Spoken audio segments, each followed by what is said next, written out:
अस्सलाम स्टूडेंट्स, आज हम पढ़ेंगे lux फ्लोइड concept about acid and bases. Series हमारी चल रही है एसिड बेस की, तो लेक्चर नंबर 15 है ये। लक्स फ्लोइड कॉन्सेप्ट 1939 में इसको इंट्रोड्यूस किया था लक्स ने, जर्मन केमिस्ट था। बाद में फ्लोइड ने इसको 1947 में इसमें एक्सटेंशन की थी, तो ये दोनों के नाम से लक्स फ्लोइड कॉन्सेप्ट है।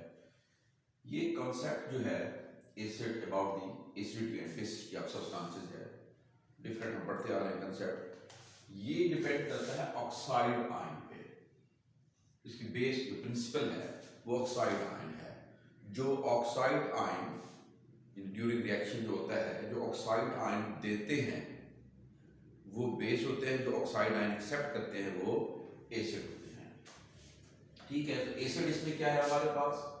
Acid is a substance which is oxide ion acceptor, जो ऑक्साइड आयन को एक्सेप्ट करता है और जो ऑक्साइड आयन को डोनेट करता है, ठीक है, उसे हम क्या कहते हैं? बेस कहते हैं। सिंपल सी इसमें है डेफिनेशन है, सिंपल डेफिनेशन है ऑक्साइड आयन।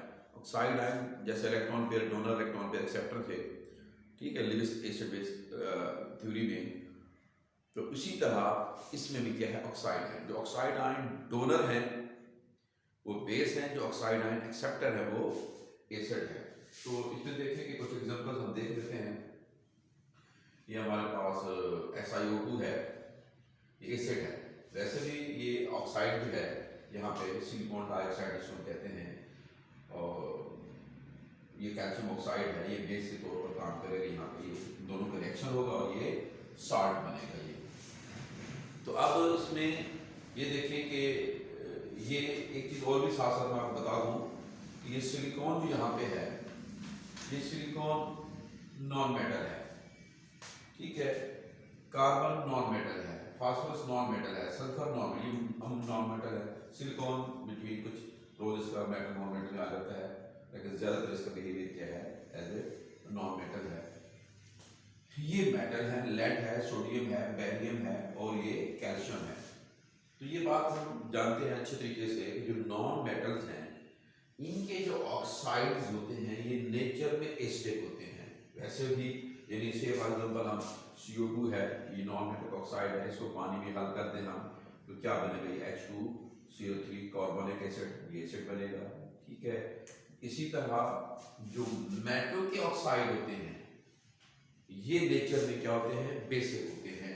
जैसा कि Na2O है, इसको पानी में हल कर दें तो ये NaOH, ठीक हो? ये बात।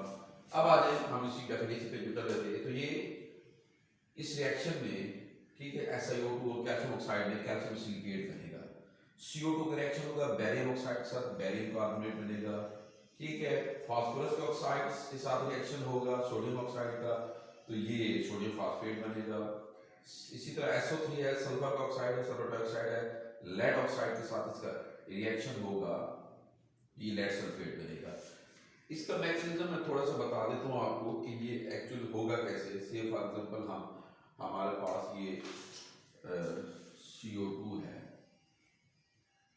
ठीक है, ये CO2 है, ये हमारे पास बेरियम ऑक्साइड है, ठीक है, ये हमारे पास क्या है? बेरियम ऑक्साइड है। अब इस बेरियम ऑक्साइड ने क्या करना है? जब रिएक्शन होगा तो इसने, ये आपको एक पोर्शन नेगेटिव है, एक पोर्शन नेगेटिव, एक पोर्शन पॉजिटिव है, इस नेगेटिव ने यहाँ पे अटैक करना है। तो कार्बन आपको पता ही है कि कार्बन टेट्रावैलेंट है, 5 बॉन्ड तो नहीं बन सकते। जब 5 बॉन्ड बनेगा तो उनमें से एक जिसकी इलेक्ट्रॉनिक ज़्यादा होगी वो ब्रेक डाउन हो जाएगा। तो ये चीज़ क्या बनेगी? यहाँ पे देखिए कि इसको यहाँ पे आप देखते हैं, तो ये कार्बन वैसे रहने दें, ठीक है, ये ऑक्सीजन वैसे रहने दें, ठीक है।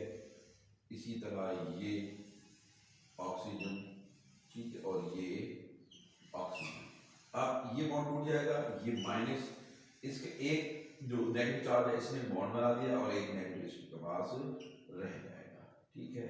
इस तरह ये यहाँ पे इनके दरमियान रिएक्शन होगा तो ये चीज होगी। अब ये बैरियम प्लस यहाँ पे, ठीक है, ये इंटरेक्शन, तो ये बैरियम कार्बोनेट क्या बन गया, बैरियम कार्बोनेट। अब इस रिएक्शन में देखिए कि किसने क्या किया, बैरियम इसने ऑक्साइड डोनेट किया, ये बेस है, CO2 ने, ठीक है, एक्सेप्ट किया, इसने डोनेट किया ऑक्साइड आयन, बेस है, इसने एक्सेप्ट किया, CO2 एक्सेप्ट कर रहा है, लिहाजा ये एसिड है, ये बैरियम कार्बोनेट सॉल्ट बन रहा है, ठीक है। तो ये सिंपल सा कंसेप्ट है कि ऑक्साइड आयन डोनर, ठीक है, ऑक्साइड आयन डोनर, बेस है, ऑक्साइड आयन एक्सेप्टर, ठीक है, ये क्या है, ये एसिड्स होते हैं इसमें। एक तो ये इसमें है, इसमें ये सारे, अगर आप अच्छा इसके एग्जांपल देना चाहें ये कौन कौन से हैं, तो ये सारे आप दे सकते हैं, SiO2 है, ठीक है, SiO2 है, CO2 है, E4O10 है, SO3। इसकी एग्जांपल का आप डेफिनेशन के बाद इसकी एग्जांपल देना चाहेंगे बेस की कि कौन ऑक्साइड एंड डोनर होते हैं, ये आप देख सकते हैं, calcium oxide, barium, sodium hydroxide, ये इसके एग्जांपल में आप यहाँ पे लिख सकते हैं, और ये रिएक्शंस हैं।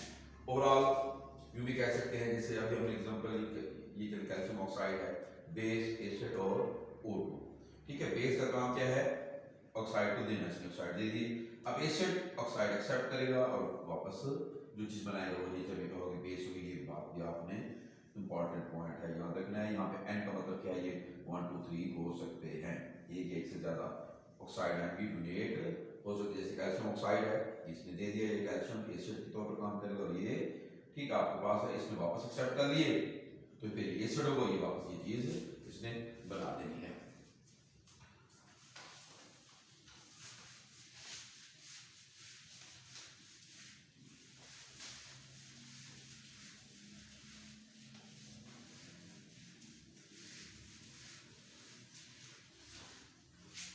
अच्छा, इसमें कुछ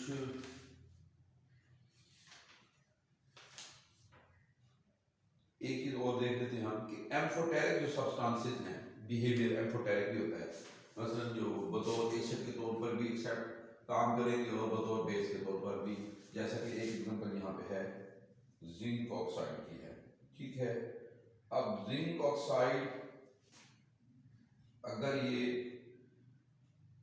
रिएक्शन पर, ठीक है, -2 और जिंक ऑक्साइड -, ठीक है, यहाँ पे ये भी रिएक्शन है, ठीक है, गेन करेगा तो ये बनेगा ZnO2, ठीक है, -2, ये बनेगा ZnO, ठीक है, बल्कि इसमें से ऑक्सीजन निकल जाएगा, ZnO प्लस O -2 प्लस ये बन जाएगा।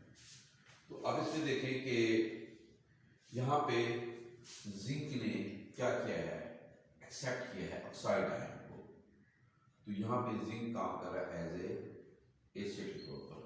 यहाँ पे जिंक ऑक्साइड ने क्या किया है, ऑक्साइड आयन दिया है, डोनेट, यहाँ एक्सेप्ट किया है, यहाँ दिया है, ठीक है, माइनस निकल गया या दे दिया की बात है, ठीक है।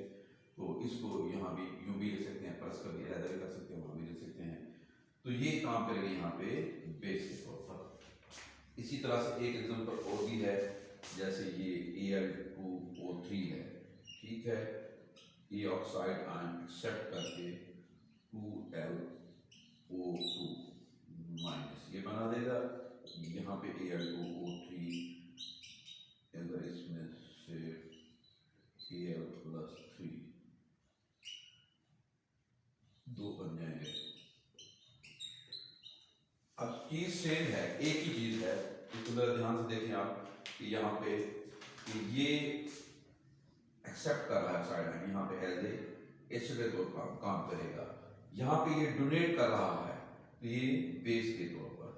तो अब यानी Al2O3 एम्फोटेरिक बिहेवियर है, एसिड बेस, यहाँ जिंक ऑक्साइड एसिड और बेस, ये सिंपल सा कंसेप्ट है कि, और इसमें बस मेन बात याद रखने वाली जो है वो यही है कि जो रिएक्शन में मैकेनिस्टिक स्टेप्स के अंदर रिएक्शन में जो ऑक्साइड आयन O-2, इसको हम ऑक्साइड कहते हैं, ठीक है, दे दें, डोनेट कर दें, बेसिक कैरेक्टर होता है इनका, ये बेस कहलाते हैं अकॉर्डिंग दिस कॉन्सेप्ट, और जो एक्सेप्ट करने को क्या होते हैं, एसिड होते हैं, ठीक है। ये सिंपल सा इसका कॉन्सेप्ट है। तो मिलते हैं नेक्स्ट लेक्चर में भी, तब तक अस्सलाम वालेकुम।